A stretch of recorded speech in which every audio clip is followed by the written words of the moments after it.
نسیم شبار منبر و دفتر. بس به اذن آن خداوند جو نوجوانی کرد بر منبر ظهور. بود در دستش کتاب و دفتری، در تشعشع آفتاب انوری. گفت این کتاب که در این محضر است، نامهای خلق در این دفتر است. هر که می آید برای جمع و خرج، می شود نامش در این اوراق درج. هر که می میرد به عنوان محک، می شود نامش از این اوراق حک. سال بگذشته به فرمان اله، از اسامی بود این دفتر سیاه. تا از آن سالی که دعوا شد شروع، یعنی این جنگ اروپا شد شروع.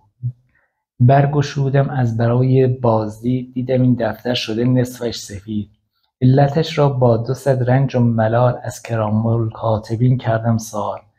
چون چنین گفتم کرام الکاتبین، اشک ریزان زد قلم را بر زمین. گفت هیچ میدانی امسال چه شد؟ در اروپا هیچ میخوانی چه شد؟ 100,000 طفل گشته بی پدر، 100,000 مام گشته بی پسر، 100,000 زن که بی شوهر شده، 100,000 دیده از خون تر شده، 100,000 نوجوان گشته هلاک، 100,000 نقش افتاده به خاک، 100,000 قریه شده زیر و زبر، شهرها بمباردمان شد بیخبر. پادشاهان سر به سر در وحشتند، مطلق نوع بشر در دهشتند. در جهان راه تجارت بسته شد، هر دکانی با خسارت بسته شد. زارعین رنجبر در زحمتند، مرد و زن غرق بلا و محنتند.